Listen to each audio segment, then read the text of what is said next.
ദൈവനാമത്തിന് മഹത്വം.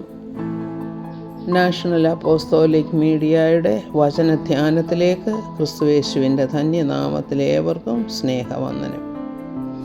ദൈവത്തിന് സ്തോത്രം. ഇന്നത്തെ നമ്മുടെ അല്പസമയത്തെ ധ്യാനത്തിനായിട്ട് ഉള്ള വാക്യം റോമർക്ക് എഴുതിയ ലേഖനം 10-ാം അധ്യായത്തിൻ്റെ 15-ാമത്തെ വാക്യം.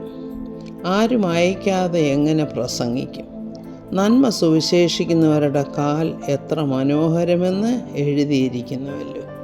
നന്മ സുവിശേഷിക്കുന്നവരുടെ കാൽ എത്ര മനോഹരം.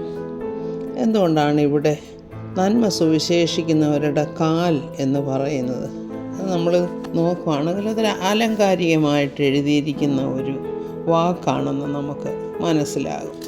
പക്ഷേ ഒറ്റ വായനയിൽ നമ്മൾ വിചാരിക്കും എന്താണ് ഈ കാല് പർവ്വതങ്ങളിന്മേൽ മനോഹരമായിരിക്കുന്നു എന്ന്. യെശയ്യാ പ്രവചനം 52:7 പറയുന്നു. സമാധാനത്തെ ഘോഷിച്ച് നന്മയെ സുവിശേഷിക്കുകയും രക്ഷയെ പ്രസിദ്ധമാക്കുകയും സിയോനോട് നിൻ്റെ ദൈവം വാഴുന്നുവെന്ന് പറയുകയും ചെയ്യുന്ന സുവാർത്താദൂതൻ്റെ കാൽ പർവ്വതങ്ങളിന്മേൽ എത്ര മനോഹരം. അപ്പോൾ എന്താണ് ഇതിൻ്റെ അർത്ഥം? അതായത് സുവിശേഷ പ്രവർത്തനമെന്ന് പറയുന്നത് മനുഷ്യർക്ക് വളരെ പ്രയോജനമുള്ളതാണ്. അതായത് ഏറ്റവും പ്രയോജനമുള്ള കാര്യമാണ് സുവിശേഷ പ്രവർത്തനമെന്ന് വെച്ചാൽ. അത് കേൾക്കുന്നവർക്ക് എന്ന് വെച്ചാൽ ആത്മാവിൻ്റെ രക്ഷയെക്കുറിച്ചാണ് അവിടെ പറയുന്നത്. ആത്മാവിൻ്റെ രക്ഷ വരുമ്പോൾ നമ്മുടെ ശരീരവും മനസ്സും എല്ലാം സുഖത്തോടെ ഇരിക്കും. അതായത് ഈ ലോകത്തിൽ നമ്മൾ ജീവിക്കുമ്പോൾ നമ്മൾ ശരീരത്തിലായിരിക്കുന്നു എങ്കിൽ തന്നെയും നമ്മുടെ മനസ്സും ആത്മാവും ഉണ്ടല്ലോ. നമുക്ക് ആത്മാവാണ് മനുഷ്യൻ വാസ്തവത്തിൽ.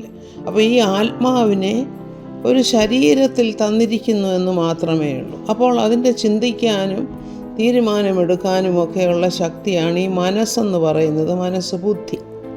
അപ്പോൾ നമ്മളെന്താ ഇവിടെ മനസ്സിലാക്കേണ്ടത്? നന്മ സുവിശേഷിക്കുന്നവർ. കാരണം അവരുടെ കാല് മനോഹരമാണെന്ന് പറയുമ്പോൾ അവരുടെ പ്രവർത്തനം വളരെ മനോഹരമാണ്. അതായത് വളരെ ഉപകാരപ്രദമാണെന്നാണ് അതിൻ്റെ അർത്ഥം. അവരുടെ പ്രവർത്തനം വളരെ ഉപകാരപ്രദമാണ്. കാരണം നാം നന്മയെക്കുറിച്ച് അറിഞ്ഞില്ലെങ്കിൽ, അല്ലെങ്കിൽ ആത്മീയമായിട്ടുള്ള കാര്യങ്ങളെക്കുറിച്ച് നമുക്ക് അറിയാൻ സാധിക്കുന്നില്ലെങ്കിൽ നമ്മുടെ ജീവിതം വ്യർത്ഥമായി തീരുകയാണ്. അതായത് ഭൗതികമായ ജീവിതത്തിൽ അത് ഭൗതികമായിട്ട് തന്നെ അങ്ങ് അവസാനിക്കും. എന്നാൽ നമ്മുടെ ഭൗതികമായ ഈ ശരീരത്തിൽ വസിക്കുന്ന നമ്മുടെ ആത്മാവ് ബലപ്പെടണമെങ്കിൽ, നിത്യജീവനിലേക്ക് കടക്കണമെങ്കിൽ അതിന് കാരണഭൂതമായ കാര്യമാണ് സുവിശേഷമെന്ന് പറയുന്നത്. അപ്പോൾ എന്താ ഈ സുവിശേഷമെന്ന് ഇവിടെ പറയുന്നുണ്ട്? സമാധാനത്തെ ഘോഷിക്കുക. അതായത് നമ്മുടെ ജീവിതത്തിൽ നമ്മൾ ദൈവവുമായിട്ട് സമാധാനത്തിലായിരിക്കണം, മനുഷ്യരുമായിട്ടും സമാധാനത്തിലായിരിക്കണം. എന്താണ് ഈ ദൈവവുമായിട്ട് സമാധാനം? ഒരു അനുരഞ്ജനം. അതായത് to reconcile yourself with the lord. അതേ കാര്യം തന്നെ മനുഷ്യരുടെ കാര്യത്തിലും വരുന്നുണ്ട്. We have to reconcile our selves with our neighbours or the other people in the society. അല്ലെങ്കിൽ നമുക്ക് ആ സൊസൈറ്റി ജീവിക്കാനൊക്കുകയില്ല. ആത്മീയ മൂല്യങ്ങളില്ലെങ്കിൽ നമുക്ക് ജീവിക്കാൻ ബുദ്ധിമുട്ടാണ്. അപ്പോൾ ഇങ്ങനെയുള്ള കാര്യങ്ങൾ പറഞ്ഞു തരുന്നതാണ് ഒരു നന്മ സുവിശേഷിക്കുന്ന ആൾ അല്ലെങ്കിൽ സുവിശേഷകനെന്ന് പറയുന്നത്. അപ്പോൾ നമ്മുടെ സുവിശേഷം എന്താണ്? ഇവിടെ പ്രത്യേകമായിട്ട് പറയുന്നുണ്ട്, രക്ഷയെ പ്രസിദ്ധമാക്കുന്നു. എങ്ങനെ നിങ്ങൾക്ക് രക്ഷിക്കപ്പെടാം എന്നുള്ള കാര്യം യെശയ്യാ പ്രവചനത്തിൽ പറഞ്ഞിരിക്കുകയാണ്. അങ്ങനെ ചെയ്യുന്ന ഒരു വ്യക്തിയുടെ പ്രവർത്തനം എത്ര മനോഹരമാണ്. കാരണം അത് ആത്മാക്കളെ നേടുന്ന പ്രവർത്തനമാണ്. അതുകൊണ്ടാണ് അത് മനോഹരമാണെന്ന് പറയുന്നത്. ഈ റോമാലേഖനത്തിൽ പിന്നീട് എന്താണ് പറയുന്നത്? ഇവിടെ പറയുന്നത്, പ്രസംഗിക്കുന്നവനില്ലാതെ എങ്ങനെ കേൾക്കും? ആരും അയക്കാതെ എങ്ങനെ പ്രസംഗിക്കും? അതായത് പ്രസംഗത്തിൻ്റെ ഭോഷത്വത്താലാണ് മനുഷ്യൻ വിടുവിക്കപ്പെടേണ്ടത്. അത് ലോക മനുഷ്യർക്ക് പ്രസംഗം ഭോഷത്വമായിട്ട് തോന്നും. കാരണം ഈ ലോകത്തിൻ്റെ ജ്ഞാനികൾക്ക് ഇത് മനസ്സിലാകുകയില്ല.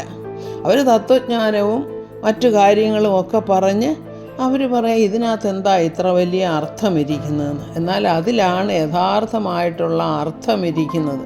അപ്പോൾ ഇവിടെ എന്താ പറയുന്നത്? കർത്താവെ, ഞങ്ങൾ കേൾപ്പിച്ചത് ആര് വിശ്വസിച്ചു എന്ന് യെശയ്യാവ് പറയുന്നുവല്ലോ. കാരണം യെശയ്യാവും പറയുന്നുണ്ട്, ഞങ്ങൾ പലരോടും പലത് പറഞ്ഞു, ഇസ്രായേൽ മക്കളോട് പറഞ്ഞു, നിങ്ങൾ തിന്മയിലേക്ക് വീഴരുത്, നിങ്ങൾ അന്യദൈവങ്ങളെ ആരാധിക്കരുത് എന്നൊക്കെ ഞങ്ങൾ സുവിശേഷിച്ചു. പക്ഷേ ആരാ കേൾക്കാനുള്ളത്? ഇന്നും അത് തന്നെയാണ്. നന്മ സുവിശേഷിക്കുന്നത് ആർക്കും കേൾക്കണ്ട. അപ്പോൾ ഇവിടെ വചനം എന്താ പറയുന്നത്?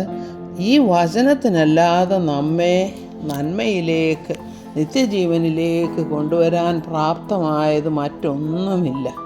അതാണ് നാം മനസ്സിലാക്കേണ്ടത്. നന്മ, അതായത് ആത്മീയ മൂല്യങ്ങൾ എന്താണ്, അത് എവിടെ നിന്നാണ് ലഭിക്കുന്നത്? വചനത്തിൽ നിന്നാണ് നമുക്ക് ലഭിക്കുന്നത്. ഈ വചനം ഇത് പുസ്തകത്തിൽ എഴുതി വച്ചിരിക്കുന്നു. കർത്താവ് തന്നെ പറയുന്നു, തിരുവെഴുത്തുകളിൽ നിങ്ങൾ എന്ത് വായിക്കുന്നു? എന്നാൽ ഈ വായിക്കുന്നത് എല്ലാവർക്കും മനസ്സിലാകണമെന്നില്ല. പക്ഷേ ഇതൊന്ന് പറഞ്ഞ് മനസ്സിലാക്കി കൊടുക്കാൻ ആളുണ്ടെങ്കിൽ സാധാരണ ജനങ്ങൾക്ക് ആ രക്ഷ പ്രാപ്തമാകും. അപ്പോൾ അതുകൊണ്ടാണ് പ്രത്യേകിച്ചും ഇവിടെ പറയുന്നത്, നന്മ സുവിശേഷിക്കുന്നവരുടെ കാൽ എത്ര മനോഹരമെന്ന്, അവരുടെ പ്രവർത്തനം എത്രയോ പ്രയോജനമുള്ളതാണ്, അത് അനുഗ്രഹിക്കപ്പെട്ട ഒരു വേലയാണ് എന്ന് പൗലോസ് അപ്പോസ്തലൻ യെശയ്യാ പ്രവചനത്തിൽ നിന്നും കോട്ട് ചെയ്തിരിക്കുകയാണ് ഇവിടെ. ഇങ്ങനെ നന്മയെ സുവിശേഷിക്കുവാൻ നമുക്ക് ഏവർക്കും സാധിക്കട്ടെ. അത് കേട്ട് അനേകർ മാനസാന്തരപ്പെടട്ടെ എന്ന് പ്രാർത്ഥിക്കുന്നു. സകല മഹത്വവും കർത്താവിന്. ആമേൻ. Praise the Lord.